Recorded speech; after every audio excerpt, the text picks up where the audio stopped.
সকাল থেকে সব কাজ করার পরে দুপুরের পরে মনে হয় কি একটু রেস্ট নিই, আর হয়তো কাজ থাকবে না, তাহলে একটু ভালোই লাগবে। কিন্তু সেই কপাল আর নেই, দুপুরেও কিন্তু প্রচুর কাজ থাকে, মানে বিকেলের দিকে ওই 3টে, 3:30 কি 4টে নাগাদ কিন্তু তারপরে আবারও কাজ শুরু করতে হয়। ওই 1 ঘন্টা মতন একটু রেস্টে থাকি, তারপরে আবারও শুরু হয়ে যায় বিকেলের কাজকর্ম। তো জামা কাপড়গুলো ধুয়ে দিয়েছিলাম, তুলে নিয়ে আসলাম এখন।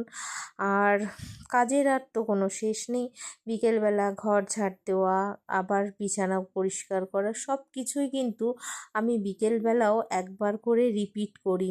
তা না হলে আমার একদমই ভালো লাগে না। ঘরটা সবসময় একটু পরিষ্কার না থাকলে আমার মন মেজাজটাও খারাপ হয়ে যায়, ঘর যদি এলোমেলো থাকে।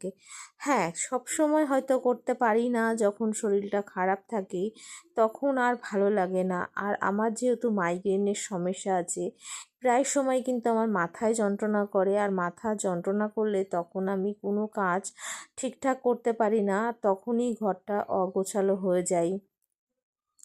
তো এখন ছেলের ঘরে যাচ্ছি, ছেলের ঘরটা পরিষ্কার করে চলে আসলাম, বারান্দা ঝাড় দিতে। আর ভালোই কিন্তু রোদ আছে, আর ঘরের মধ্যে দেখতেই পাচ্ছ ভালোই কিন্তু আলো আসছে। তো বাড়িতে কিন্তু এখন কেউ নেই জানো তো, এখন ঘরটা ভালো করে এর জন্য পরিষ্কার করে নিলাম। আর দুপুরবেলা খেয়েছিলাম, সেই বাসন দুটো পড়েছিল, তখন আর ইচ্ছা করছিল না খাওয়ার পরে যে বাসনগুলো মেজে রাখি। প্রতিদিনই আমি বাসন মেজে রাখি, সকালে যতবার খাই, সকালে দুপুরে রাত্রে সব সময় বাসনটা মেজে রাখি, বাসন ফেলতে দিই না। কিন্তু যখন ভালো লাগে না তখন থাকে, কোনো কোনো দিন